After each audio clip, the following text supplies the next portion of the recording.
Subscribe to our YouTube channel and press the bell icon to get the latest updates.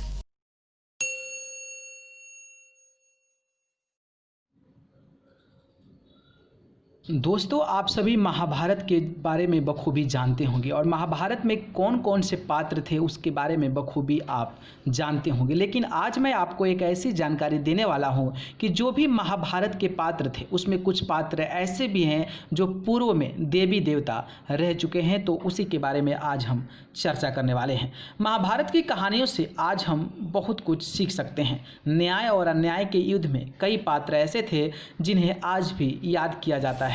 Mahabharat के कुछ पात्र पूर्व जन्म में देवी देवता थे, तो आइए जानते हैं उनके बारे में। पहला नाम आता है भगवान श्री कृष्ण का।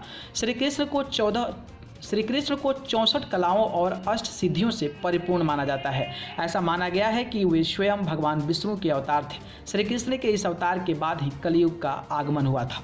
दूसरा नाम आता है बलराम का। श्री कृष्ण के भाई बलराम शेषनाग के अवतार थे। कृष्ण के बड़े भाई होने की वजह से उन्हें दाऊ जी के नाम से भी जाना जाता है। महाभारत के युद्ध के दौरान बलराम किसी के पक्ष में नहीं थे और तटस्थ होकर तीर्थ यात्रा पर चले गए थे। तीसरा नाम आता है भीष्म का। श्री कृष्ण के बाद अगर महाभारत का कोई सबसे प्रमुख और चर्चित पात्र रहा है तो वो है भीष्म पितामह। 5 वसुओं में से एक ध्रुव नामक वसु ने देवव्रत के रूप में जन्म लिया था। अगला नाम है द्रोणाचार्य। कौरवों और पांडवों के गुरु रहे द्रोणाचार्य अत्यंत शक्तिशाली और पराक्रमी योद्धा थे। माना जाता है कि देवताओं के गुरु बृहस्पति देव ने ही द्रोणाचार्य के रूप में जन्म लिया था। अगला नाम है द्रौपदी। महाभारत की सबसे जरूरी और शायद सबसे शक्तिशाली स्त्री पात्र रही है। द्रौपदी का जन्म इंद्राणी के अवतार के रूप में हुआ था। अगला नाम है अर्जुन का।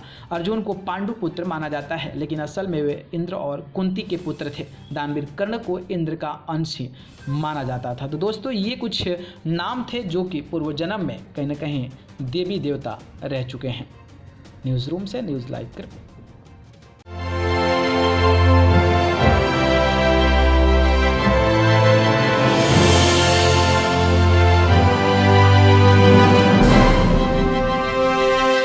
Subscribe to our YouTube channel and press the bell icon to get the latest updates.